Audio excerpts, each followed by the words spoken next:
Inch'Allah, le premier exposé, le thème c'est comment nourrir sa relation avec Dieu. J'invite missionnaire Mohamed L Konaté Sahib pour faire le thème comment nourrir sa relation avec Dieu.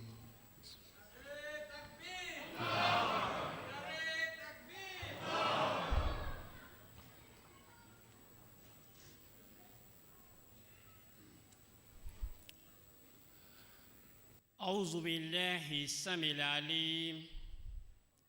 من الشيطان الرجيم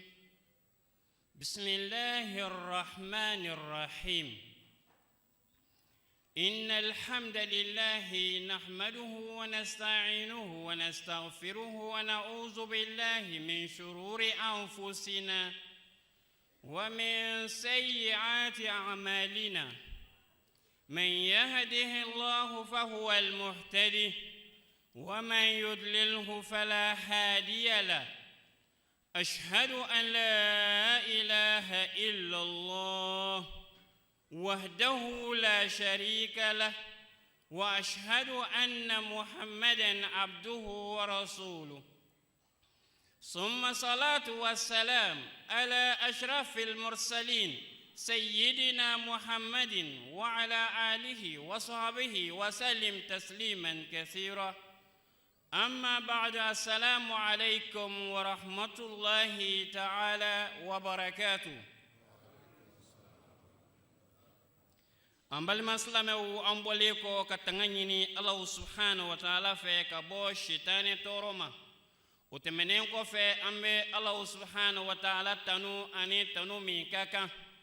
katilaka neema ni kishinyini Allah subhanahu wa ta'ala fe kake an kuntigi Muhammad kana ka suma unaka sahaba anan fen ni dine sanuma islam ne kata se kiyamaduma alaka neema ni kishishuru an kelen blajeleka niyaye mali jalsa keneka biye adon flanaye ka ben le 28 12e mois 2024 walanda min dirane ma sogomada jonaina odeye kayfa nukawi alaqatuna billah aw ma'a Allah ko ambe ke chogo jumende la ani ala che tugu nyogonya ani ala che kanu nyogonya amba ke chugodi ka se ka o sobe koro bamba ka sobe koro labalo fo ka kwa ko bi se ka ke chugodi de o ala ya ndanga na jie na ya o cheno ambe kini dun ambe ji yere mi ko ambe ko wara were ke nga andan ku yere o de anga se ka connecter alala anga se ka tugu alala teriya ka do ani alache kanu nyogonya ka do ani alache andan kun yere yode o ko so ma de na ko de ka kuma amena muni muneke yasa o kanu nyogonya mbi se ka sinsin ani alache o tugu nyogonya o relation o bi se ka bamba ani alache chogodi ko ne ka kuma o de ka ko bi se ka ke chogodi dakurunya kelna ni kebe nyiningali njabi amishin ka fo ala ko fen ke uke ala ko fen toy o toy o we dakunye kele nyiningali njabila okay ni ala sago ke ini ala be nyogon kanu ni ala sago ke o ibe gere ala la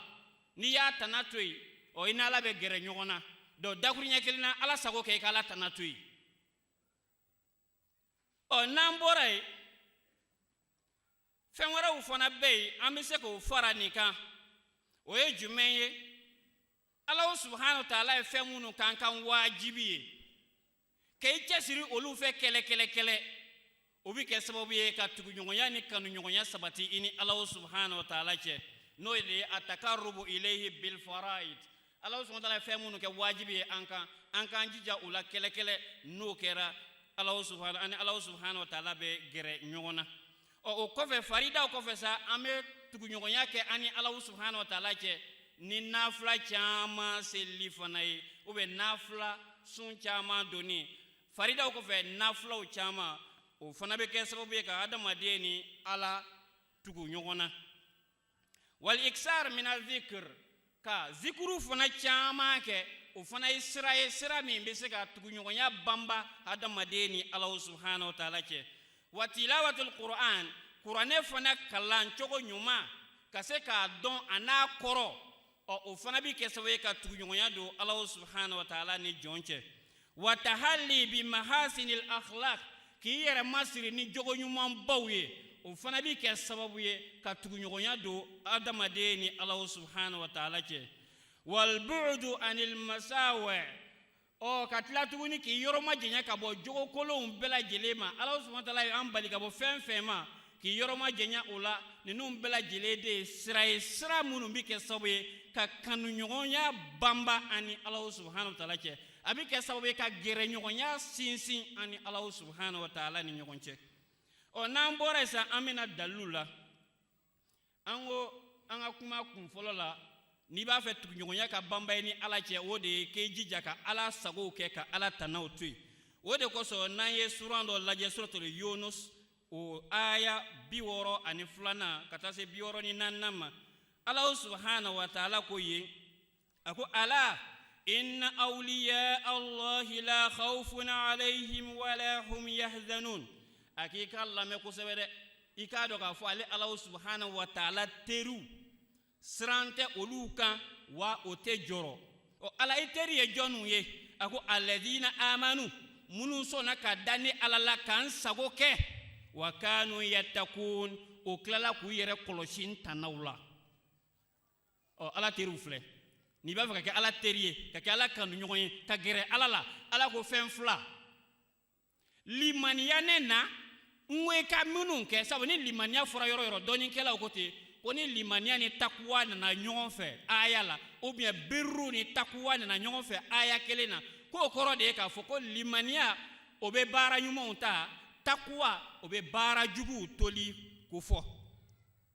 donc tuma caman na ayaw fana na n'i ye ala lajɛ ala subhanahu wa ta'ala mana fɔ alladhina amanu wa amilu solihat a b'a fɔ ko ka baara ɲumanw de da limaniya kan donc la limaniya min fɔra yan o kɔrɔ de ka ala sago kɛ ala ko minnu ka kɛ k'olu kɛ wa kanu yattakuna wa ala ko minnu ka to yen k'olu fana to yen ala ko ninnu mɔgɔ minnu bɛ nin kɛ dɛ o de y'ale teri ye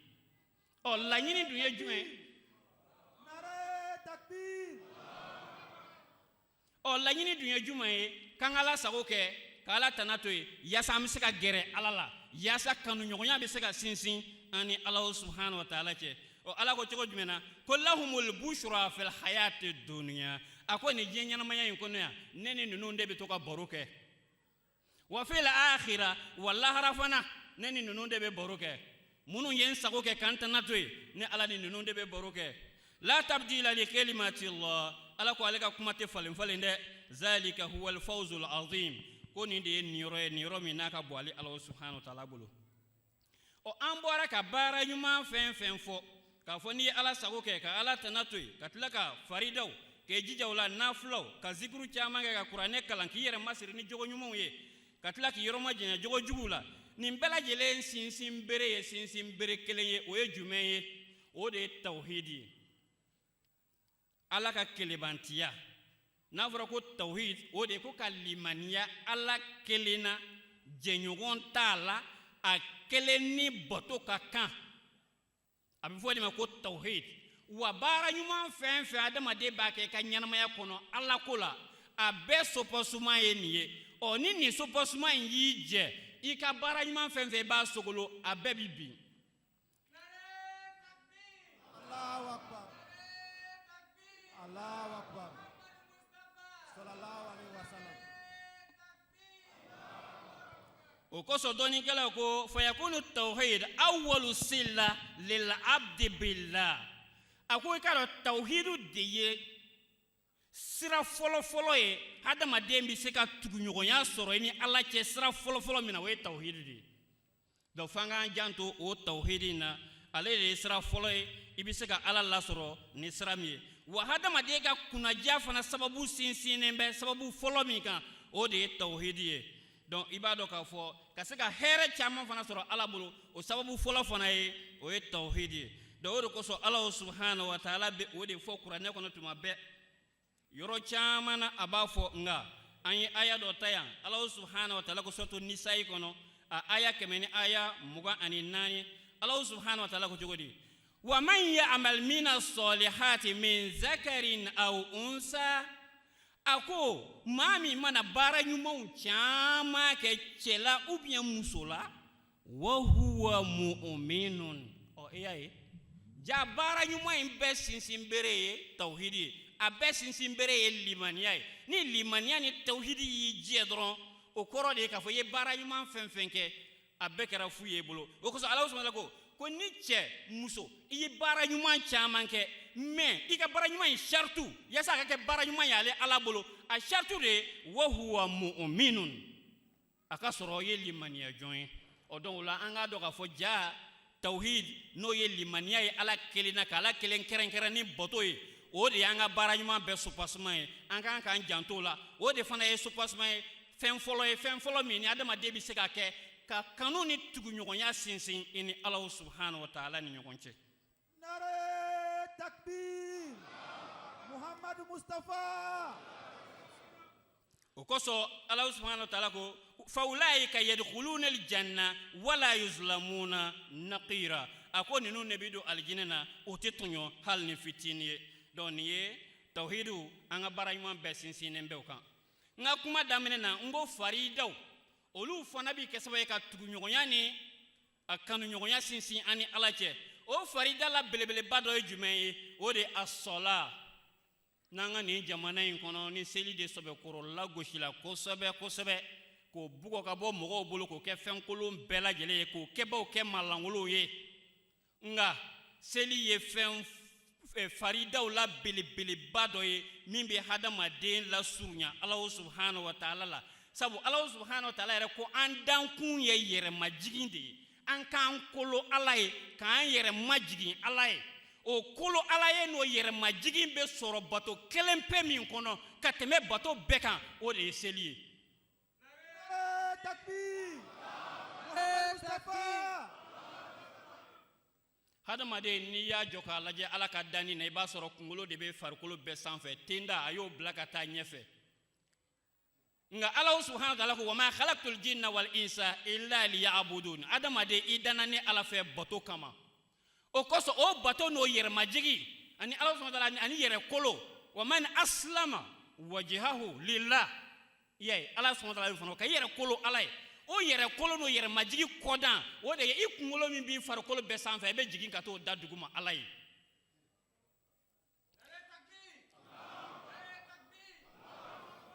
jɔn minnu y'u cɛsiri nin na dɛ o jɔnw ne kɛra maabaw ye ala bolo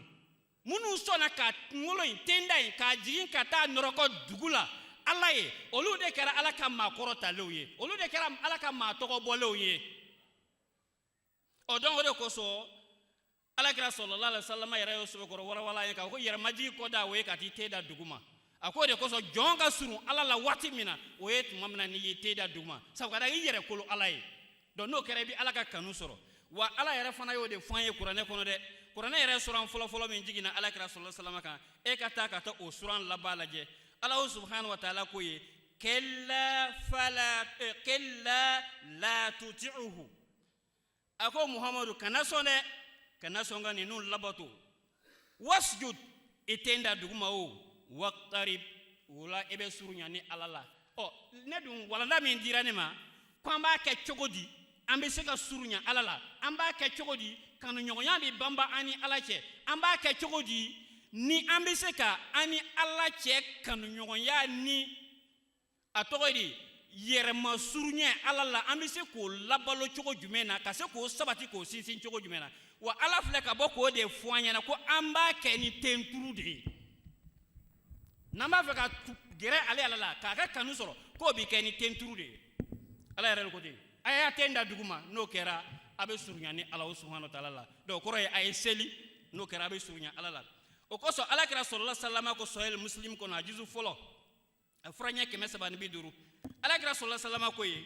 aqrabu ma yakunu al-abdu min rabbihi wa huwa sajidun ako hadamaden ka surun Ala la ka tɛmɛ waati bɛɛ kan o kɔrɔ ye hadamaden ka lahalaya min na n'i ka surun Ala la ka tɛmɛ i ka lahalaya bɛɛ kan o de ye ni tumana min na n'i te bɛ dugu ma ko waati i ka surun Ala la ka tɛmɛ i ka lahalaya bɛɛ kan i ka surun Ala la ka tɛmɛ lahalaya bɛɛ kan o waati k'a sɔrɔ tuma dɔ la n'i ye anw ɲininka an hakili la n'an jɔra parce que an ka faamu na ko Ala bɛ sanfɛ donc n'i jɔra ne hakili la ko la i ka surun la Ala kɛra ko ayi dɛ n'i te bɛ dugu ma waati min na i ka surun Ala la o waati de donc an kan k'an janto seli la seli ye fɛn belebeleba ye min bɛ se ka kanuɲɔgɔnya ani yɛrɛma surunya a bɛ se k'o sinsin ani Ala subhanahu wa ta'ala cɛ. Allahu akbar. Sallallahu alaihi wasallam. Allahu akbar. Zinabad. Zinabad. Allahu akbar. Nango seli fana seli bɛ yen dɛ seli kɛcogo ɲuman de ko don seli jɔlen de ko don o kosɔn Ala b'a fɔ wa aqimu sɔla ko a ye seli in jɔ a kana da a y'a jɔ de o jɔli dɔ ye ka waati kɛrɛnkɛrɛnnen minnu fɔla ka seli o la n'i y'a seli o la ka tila k'a kɛ a kɛcogoya ɲuman min ni Ala kɛra y'a kɛ ka jira an na k'a kɛ o kɛcogoya ɲuman na kana da o dɔrɔn ma dɛ ka tila k'a kɛ ni Ala ɲɛsiranya ni yɛrɛmajigin ye n'o tɛ n'i kɔni y'i ka seli kɛ ni kuncɛbaya ye Ala ɲɛsiranya t'a kɔnɔ i tɛ foyi sɔrɔ a la donc o de kosɔn Ala subhanahu wa ta'ala y'o fɔ an ɲɛna surtout Nisa ye aya 100 ni aya 3 na a ko inna salata kanat alal mu'minina kitaban mawquta a ko hey ni ne ko aw ka seli a di n'a fɔ n'i y'i yɛrɛ sɔrɔ waati min na i bɛ taa seli o tɛ dɛ n ye waati kɛrɛnkɛrɛnnen dɔw de k'a la n'o waati kɛrɛnkɛrɛnnenw sera i b'i bolo bɔ i ka baara la i ka taa kɛ n'o de la i bɛ sɔrɔ ka surunya Ala subhanahu wa ta'ala la wa n'i ye suratul mu'minun n'i y'o fana aya fɔlɔ ka taa se aya 2 ma Ala subhanahu wa ta'ala ko ye fana qad aflaha al mu'minun a ko tiɲɛna mu'minu ye niyɔrɔba sɔrɔ ni Ala bolo dɛ Ala mu'minu ninnu ye mun baara de kɛ n'o ye niyɔrɔba in sɔrɔ a ko alladhina hum fi salatihim khashi'un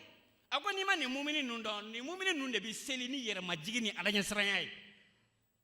n'i b'a fɛ i ka seli ka kɛ Ala sago ye a kɛ ni yɛrɛmajigin ani Ala ɲɛsiranya ye n'o kɛra i bɛ surunya Ala subhanahu wa ta'ala la ko an b'a kɛ cogo di ka surunya Ala subhanahu wa ta'ala la o dɔ fana filɛ nin ye wa taqarrubu ilayhi bin nawafil ka surunya Ala fana na ni nafila caman seli ye faridaw kɔfɛ o kosɔn n'an ye Sahih Bukhari n'an ye juzu sekina furanya 105 n'an ta k'a lajɛ o la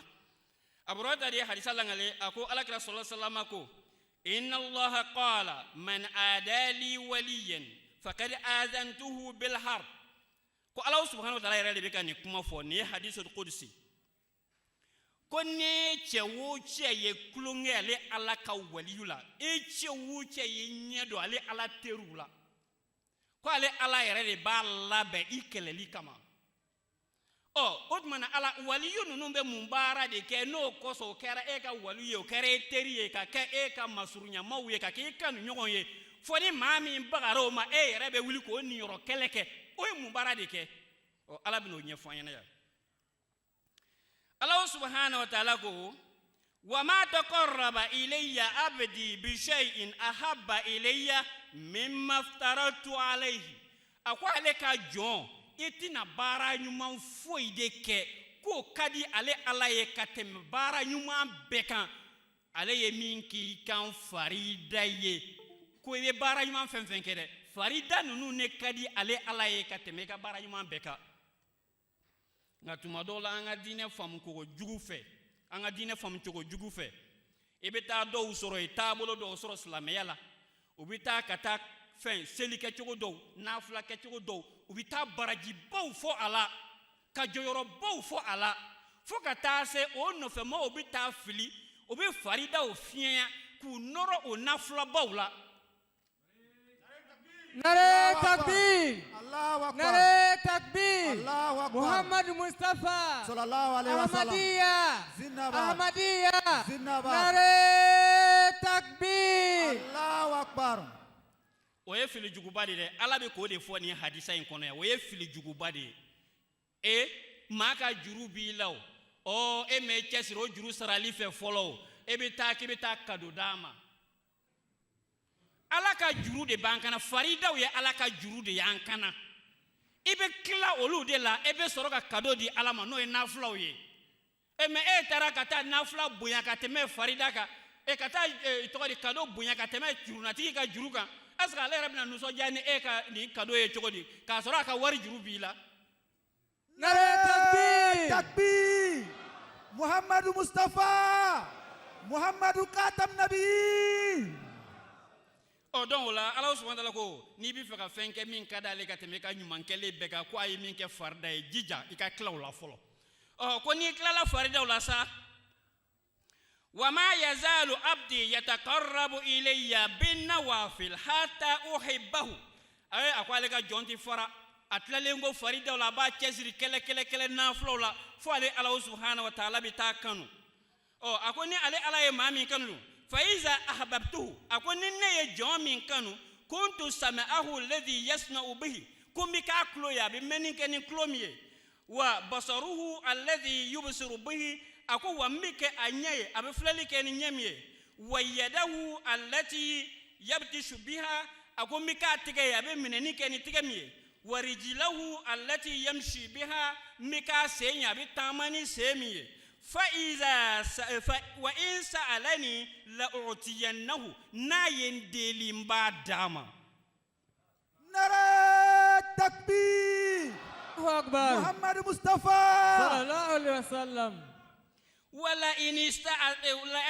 in ista'adhani la u'idhannahu wa n'a ye tanga ɲini n fɛ ka bɔ fɛn fɛn tɔɔrɔ ma n b'a kisi ka bɔ o tɔɔrɔ ma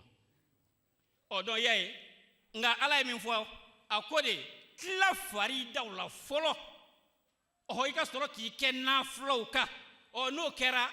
faridaw olu b'i surunya ala la nafula olu bɛna dɔ fara i ka yɛrɛma surunya kan ala la o bɛna dɔ fara i ka ala kanu o bɛna dɔ fara o kan n'o kɛra i bɛ kɛ ala subhanahu wa ta'ala ka waliyu ye donc a dun fɔra ko ne ka kuma walanda min kan fɛn jumɛnw de bɛ se ka hadamaden ni ala tugu ɲɔgɔn na fɛn jumɛn de bɛ se ka hadamaden ni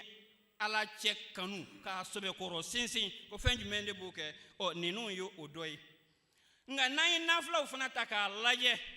nafulaw fana bɛ ɲɔgɔn ye dɛ fɛn minnu bɛ adamaden surunya ala la a dɔ ye jumɛn qiyamul layl ka wuli sufɛ o ma nɔgɔ maa caman ma dɛ nka sufɛ seli o fanga ka bon dɛ surtout sufɛ seli yɛrɛ ye min i dalen kɔrɔ kɔ ka sunɔgɔ ka sɔrɔ ka na wuli n'an b'o wele ko tahajud hakili la minnu nana yan tile fila in na a yɛrɛ y'an ye su fila in na an bɛ ka wuli waati min na a waati wulili ka gɛlɛn dɛ surtout nɛnɛ in na donc sufɛ seli bɛɛ o bɛɛ bɛ adamaden surunya ala la nka sunɔgɔ kɔfɛ ta in o fanga ka bon kosɛbɛ kosɛbɛ o de kosɔn ala subhanahu wa ta'ala i y'a ye a bɛ ka sufɛ selikɛlaw a b'o sɛbɛkɔrɔ tanuna kuranɛ kɔnɔ tuma bɛɛ o kosɔn n'i y'a lajɛ ala subhanahu wa ta'ala ko tatajafa junubuhum anil madajih a ko ninnu ye jɔnw ye jɔn minnu tuma bɛɛ olu galagaw wulilen don ka bɔ dilan kan koyi yad'una rabbahum o b'u ma wele khawfan ni siran ye wa tama'an ani nata ala ɲɛsiranya jɔn bɛ kɛ nin fɛn fila ni ɲɔgɔn cɛ de i bɛ ka siran o yɔrɔnin kelen na e nata dan bɛ a kan cogo di e bɛ ka baara ɲuman minnu kɛ ni cɛsiri ye i b'a kɛra i nata dan bɛ ala ka hinɛ kan de ye ko nin baara ɲuman in na kɛ sababu ye ne bɛ ala subhanahu wa ta'ala ka hinɛ sɔrɔ i nata dalen b'o de kan mais o yɔrɔnin kelen na i bɛ tila ka siran siranya bɛ don i la kun jumɛn na est ce que ne ye baara ɲuman min kɛ est ce que a kɛra ala sago ye wa e b'o dɔn donc la ala ɲɛsiranya jɔn bɛ kɛ nin fɛn fila ni ɲɔgɔn cɛ de a bɛ baara ɲuman kɛ a nata dan bɛ ala ka hinɛ kan o yɔrɔnin kɛ a sirannen don est ce que ne ka baara ɲuman kɛlen ye ala dusu suma wa ala subhanahu wa ta'ala ko ninnu jɔnw b'a kɛ ten ne de wa mimma razaqnahum yunfiqun ko ti dan dɔrɔn ma dɛ n'o ye dɔ sɔrɔ ala mana sɔn min na o bɛ dɔ b'o la fana k'o di ala ko o jɔn ninnu dɛ fala ta'lamu nafsun ma ukhfiya lahum min qurrati a'yunin a ko ne ala subhanahu wa ta'ala kɛlen bɛ ka ɲɛsumalan ni dususumalan ni ɲɛnajɛlan min labɛn u ye ko maa si t'a dɔn mun y'a suma sufɛ seli ale kɛlen bɛ ka ɲɛnajɛlan ni dususumalan dɔ labɛn u ye maa si t'a dɔn n'a b'a fɔ ma tubabukan na o ko surprise ya ko Ala kɛlen bɛ ka surprise labɛn ka bila maaw ye maa minnu bɛ wuli ka seli sufɛ ko Ala subhanahu wa ta'ala kɛlen b'o ko jazaan ko nin ye sara de ye bima kanu ya'maluna k'a sabu kɛ u bɛ ka sufɛ seli min kɛ dɛ ko nin y'o sara de ye an ko sufɛ seli bɛ yen sufɛ seli fana bɛ yen sufɛ seli min fana ka bon ka tɛmɛ sufɛ seli bɛɛ kan ou bien nafila seli min ka bon ka tɛmɛ nafila seli bɛɛ kan a bɛ fɔ nin ma ko as-salatu a bɛ fɔ nin ko salatu tahajjud ale kɔni ye seli ye min n'ale ka bon ni nafila seli bɛɛ ye sabu ka d'a kan e bɛ wuli sunɔgɔ kɔfɛ de ale ti kɛ ka kɔn sunɔgɔ ɲɛ dɛ n'i y'a kɛ ka kɔn sunɔgɔ ɲɛ dɔrɔn dɔnnikɛlaw k'a tɔgɔ bɛ falen k'a tɔgɔ bɛ kɛ ko taraweho i ma ko sunkalo la an bɛ mana safo seli ka ban an bɛ nafila min tugu a la an b'o wele ko taraweho nka a bɛ seli sufɛ de mais a tɛ se ka wele ko tahajudu tahajudu kɔrɔ de ye ko sunɔgɔ kɔfɛ seli donc n'i taara ka sunɔgɔ ka sɔrɔ ka wuli k'a seli a bɛ kɛ tahajudu ye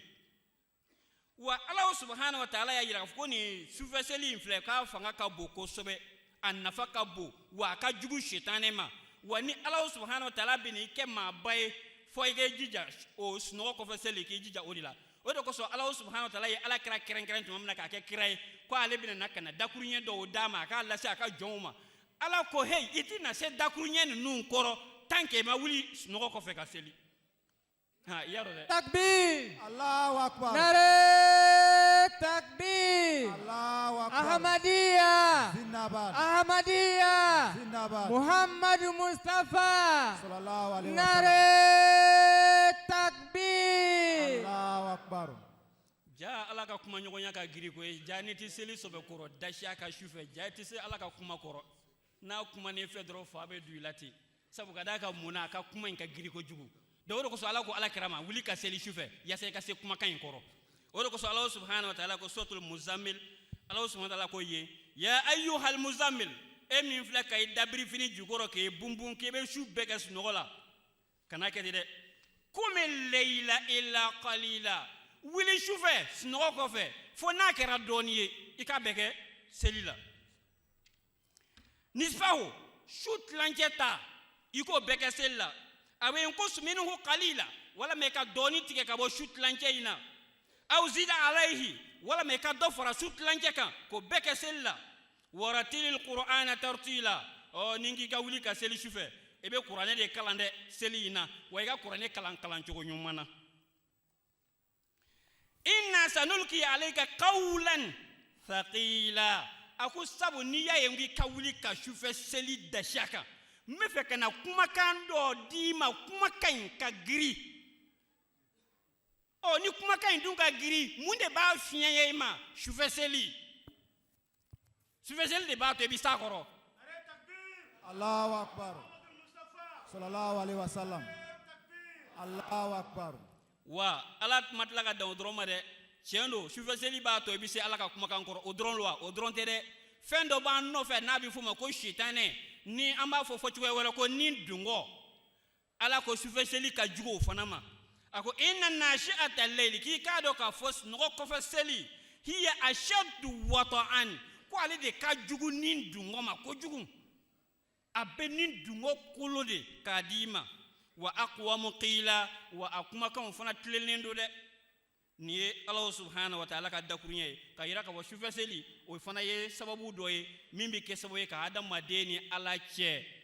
tuguɲɔgɔnya k'a sɔbɛkɔrɔ sinsin ni k'a banba kosɛbɛ kosɛbɛ i ma ye o de kosɔn Ala subhanahu wa ta'ala yɛrɛ ko alakira sallallahu alaihi wasallam n b'a fɛ ka jɔyɔrɔba dɔ d'i ma kira tɔw tɛ jɔyɔrɔ min sɔrɔ mais Ala i bɛn'o jɔyɔrɔ in di yan n bɛna mun baara kɛ n ka se ka jɔyɔrɔ in sɔrɔ Ala ko wuli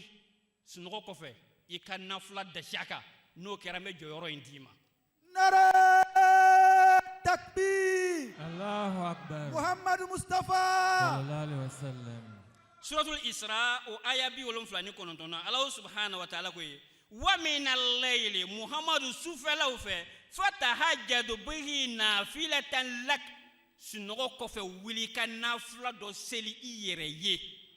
Ala munna dun a ko asa an yab'asaka rabbuka maqaman mahmuda ne b'a fɛ ka jɔyɔrɔ dɔ d'i ma jɔyɔrɔ in sɔbɛ kɔrɔ tanunen don mais jɔyɔrɔ in tɛ sɔrɔ n'i ma wuli sunɔgɔ kɔfɛ ka nafila dasiya ka i yɛrɛ ye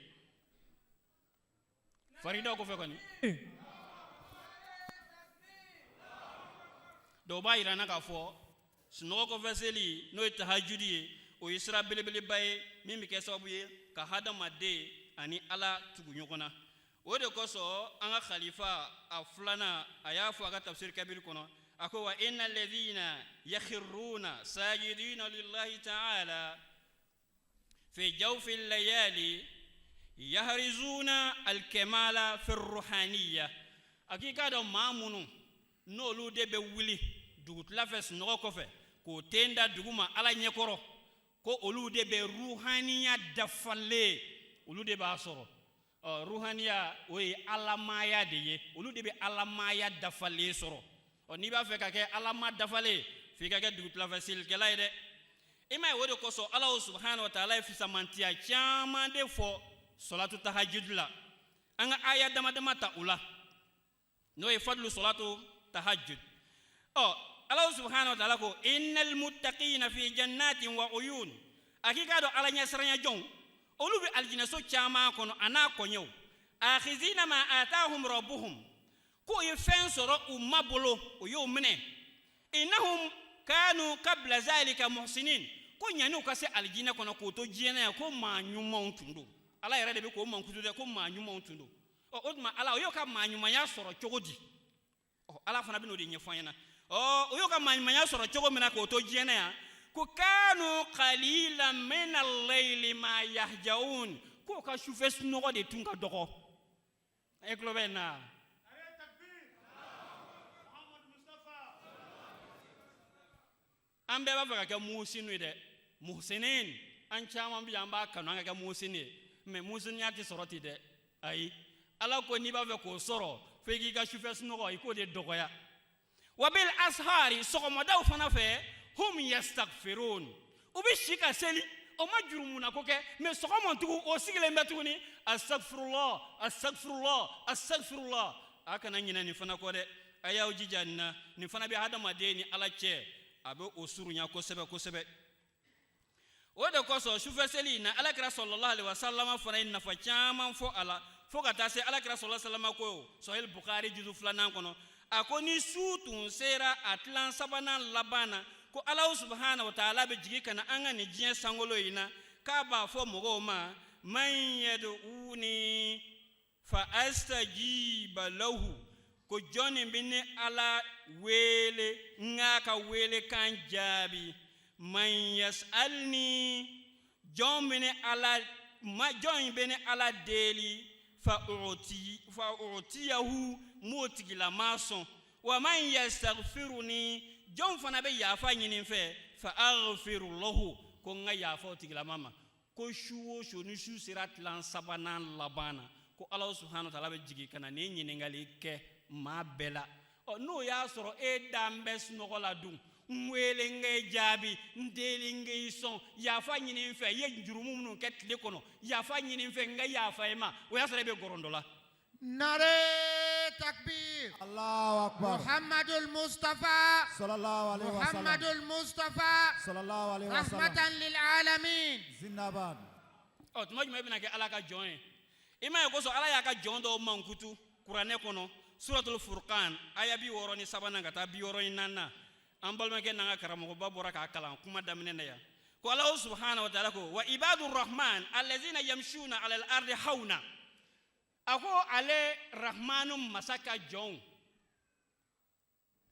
munu metama du ko sanfe ni yer majigi wa idha khatabahumul jahiluna kuni jahilu ye kuma langolo ntaka nyeshuma jahilu ye nanni ka ntaka nyeshuma kuma ka kuma gela ntaka nyeshuma qalu salama woko kele tan fe ko anta ye ben ani kishide o ala jon no ni olu munu ye ibadur rahmanu ye yala wo ka ala jonya wo ya soro ni munde ala muna iye ni nu kerenkeren ko olu dame kana iyerema wa yo dame kana ika mankutu mima ika foroba hine ya mankutu no rahmaniya yo dame kana odema me pour muna ye ni nu dame kana ola ala beno jabi dama ala ko ni ya nye ni nu dame kana nga rahmaniya ma ita kundo walladhina yabituna lirabbihim sujadan wa qiyama ko ninu ne tu yenga jonyo bishi nyena sujudu ni jolila ne alaye wodo ko so nyem mankutu yindu la ko ibadur rahman Nare takbir. Muhammad Mustafa. Sallallahu alayhi wa sallam. comme wati tambo note anga imam mahdi alayhi salam ketula kani aya en wala wala ako allah subhanahu wa ta'ala be kumana ibadur rahmanu minum maya ko oluye ala jogo de ladege ala jogo e jume anga jelu bi fendo fo ko nyi son ni juguson furuba hine o imam mahdi ko ka laje ko ni jomunu ala ka ni jogo in ladege ka ke furuba hine e ka nyeshin danfe uma ko ala bolu de wele ko ibadur rahman ko sabu kada ka muna imam mahdi ko ka laje allah subhanahu wa ta'ala mana ka tlebo ko jon bebi nafala ya bato ibi nafala yere ma bato ibi nafala naka finya bola ya bato ibi ne kilina yere ma bato ibi ne kilina naka sanje jigina abo chuko kelena waka dugu kolo fana ya bato iba sanfe yere ma bato iba sanfe o do sa ko ala furuba hine de ata jugu na nyin woloma kwa aba beson anga jelu to le fora wartu ma ko nyin son ni jugu son nteni wartu ya jugu do ata son de ala de ba jugu do katla ka son Nare takbir. Allahu akbar. Ghulam Ahmad ki. Jai. Ghulam Ahmad ki. Jai.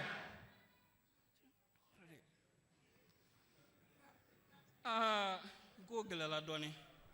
o dongo la sisa ala imam mahdi do ko la ko ni fana kera nyi son ni jugu son e ho ki be ke ibadur rahman ye o ko sa nga khalifa fulana ko fa chama ba kanu ka de to da abdurrahman ko ni ya yara nyi nga fana ko ne to ko abdurrahman o ko nga e abdurrahman ye to ko di la wa obi ye abdurrahman ye ke wale di la ha anga nji janga ke abdurrahman ye ke wale la o hal ne to ko muhammad obi to ko karim o nga ni ye ala jogo in ladege o ifana bi ke abdurrahman ye ala fei do ala kan ke abdurrahman ye o kon ko ne ka wati bananga ne be to ni farantaka Nare takbir. Allahu akbar. Nare takbir. Allahu akbar. Nare takbir. Allahu akbar. alhamdulillah ameta nya fetuguni o ame boy ameta sun fana o fana ye sira min fana bi ke sababu ye ka hadama de ni ala cɛ kanu ɲɔgɔn ya ka sobe kɔrɔ sinsin sabu kada ka sun ye fɛn dɔ ye aka jugu hadama de farikolo ma mais abe hadama de ni de kwa ki ka ruhaniya sobe kɔrɔ kwa ka sinsin o de koso imam mahdi aya yira ka fɔ ko mɔgɔ kana jate minɛ ko sun dabɔla dɔrɔn ka kɔngɔ ni minɔgɔ muɲu ko non ko sun dabɔ kun t'o ye dɛ ko ala b'a fɛ de an ka balo de falen ɔ san kalo 12 an bɛ balo minnu dun an b'o kɛra ka farikolo de labalo ɔ kalo kelen bɛ yen ala sɔn ta la y'o d'an ma ɔ ko an ka dɔ bɔ farikolo ka balo la yaasa ni fana ka se ka balo sɔrɔ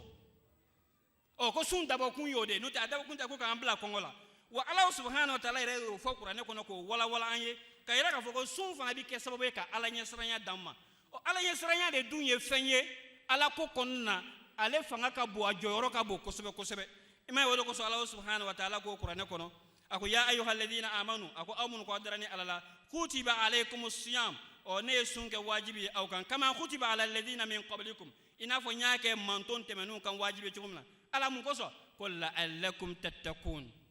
yaasa aw na se ka ala ɲɛsiranya sɔrɔ ɔ n'an dun y'a lajɛ kuranɛ kɔnɔ ala ɲɛsiranya e bɛ baara ɲuman fɛn fɛn kɛ ala ko yaasa ale k'a minɛ fo ka sɔrɔ n'a kɛra ni ala ɲɛsiranya ye donc o fana kɔfɛ tuguni ala ko maa minnu ka bon ale ala bolo k'o ye ala ɲɛsiranya jɔn ye o kosɔn n'i ye kuranɛ suran dɔ lajɛ suratul hujurat aya 13 ala subhanahu wa ta'ala ko inna akramakum indallah atqakum aw bɛɛ la maaba ni ala yɔrɔ min ka bon ni ala bolo ka tɛmɛ aw bɛɛ kan min bɛ siran ni ala ɲɛ ɔ sun de dun bɛ kɛ sababu ye k'o ala ɲɛsiranya di e ma donc o b'a yira k'a fɔ ko sun fana ye sira dɔ ye sira min bɛ maa surunya ala subhanahu wa ta'ala la o de kosɔn ala subhanahu wa ta'ala ko wattaqullah a ye siran ala ɲɛ wa'lamu anna allaha ma'al muttaqin a ko a ye siran ala ɲɛ dɛ ko e k'a dɔn ale ala ni ala ɲɛsiranya jɔnw bɛ ɲɔgɔn fɛ a ko fa inna allaha yuhibbul muttaqin ko wa ale ala subhanahu wa ta'ala fana bɛ maa minnu kanu ko ye ala ɲɛsiranɲɛ jɔn ye a dun fɔra de ko ne ka kuma walanda jumɛn kan jumɛn an bɛ mun ni mun de kɛ yaasa kanuɲɔgɔnya bɛ se ka sinsin an ni Alahu subhanahu wa ta'ala cɛ sun y'o la belebeleba dɔ ye o kosɔn Alahu subhanahu wa ta'ala ko innama yataqabbalu Allahu minal muttaqin k'i k'a dɔn k'a fɔ ale ala bɛ maa minnu ka batokɛlaw minɛ a bɛ maa minnu ka baara ɲumankɛlaw minɛ k'o ye ala ɲɛsiranɲɛ jɔnw ye donc ala ma ɲini Alahu subhanahu wa ta'ala fɛ ala k'an kɛ ala ɲɛsiranɲɛ jɔnw ye n bɛna n ka kuma kuncɛ ni min ye o de a sɔdaka fana o fana ye sira min bɛ adamaden ni ala cɛ relation ko o sɛbɛkɔrɔ sinsin kosɛbɛ mais silamɛ caman ɲinani bɛ yɔrɔnin kɔ sabu gara ka bato ye fɛn fila de ye ibadatul badaniya ani ibadatul maliya o kɔrɔ ye ibadatul badaniya an b'an farikolo kɛ ka ala bato minnu kɛ o y'a damana bato ye sisan an bɛ nafolo minnu b'an bolo an b'o nafolomafɛnw fana kɛ ka ala bato o fana ye sira dɔ ye sadaka ye o sira dɔ de ye mais n'an ye silamɛ ye majorité ta k'a lajɛ farikolola bato bɛɛ cɛsirilen b'o la mais nafolo bɔ k'a di ala ka sira la ka nafolo bɔ ka hinɛ cogo t'anw na i b'a ye silamɛ caman de ɲinani bɛ o yɔrɔnin kɔ n'i ye silamɛ yɛrɛ min ye saraka bɔ la an fɛ Mali kɔnɔ yan i b'a sɔrɔ a taara kolonifilila dɔ fɛ ou bien a taara mori dɔ fɛ o ye saraka dɔ fɔ a ye an b'o saraka de bɔ mais k'a fɔ ko saraka dɔ bɛ yen an ka kan k'a kɛ ka ala yɛrɛ de bato n'a ye ka ala yɛrɛ de ɲini n'a ye o man ca maliyɛnw na dɛ donc an k'a dɔn k'a fɔ saraka dɔ fana bɛ bɔ ka ala bato n'a ye de i m'a ye o de kosɔn hadisul kursi dɔ bɛ yen ala b'a fɔ nafolotigi tɛgɛ ma gɛlɛn ma lahara don ko ni ala banana k'e ma se ka n furakɛ ou bien kɔngɔ ye ni ala minɛ ne taara e deli i ma dumuni di yan ala kɔngɔ bɛ e yɛrɛ fana minɛ wa e yɛrɛ bɛ dumuni kɛ fɔ kɔngɔ b'i minɛ wa a bɛ o don na fandankɛni kɔngɔtɔ min dun dara i ka da la ta n'i tun ye dumuni d'o ma i tun bɛ ni ala sɔrɔ donc ja o b'a jira k'a fɔ ko ja ala sɔrɔ sira dɔ fana ye ka hinɛ cogo t'anw na ou bien ka nafolo bɔ ka ala ka diinɛ dɛmɛ o fana ye sira min bɛ kanuɲɔgɔnya ani tuguɲɔgɔnya banba ani Alahu subhanahu wa ta'ala cɛ komi o ye n ka waati jagoya ban ɲan'o kana na n gɛn n bɛna kuma kuntala surunya yan inshallah an b'a fɔ wa akhiru da'wana anil hamdulillahi rabbil alamin takbir Allahu Akbar. Muhammad Mustafa Sallallahu Muhammad alayhi wa Khatam sallam. Nabi. Jazakumullah ta'ala asnal jaza. Vraiment, ce que missionnaire il a développé le thème, c'est la prière, c'est à travers la prière quotidienne. C'est ça, on peut faire un contact fort avec Allah. Et deuxième, c'est qu'il a parlé le verset coranique, le tahajjud. C'est ça, notre cher calife nous dit que chaque Ahmadis, il ne faut pas qu'un Ahmadi doit être sans 5 prières quotidiennes. Il faut qu'obligatoirement, on doit faire 5 prières quotidiennes. Et chaque Ahmadis doit faire effort aussi de faire nafila, le tahajjud. Ça, c'est vraiment à travers ça, on peut faire une relation forte avec Allah.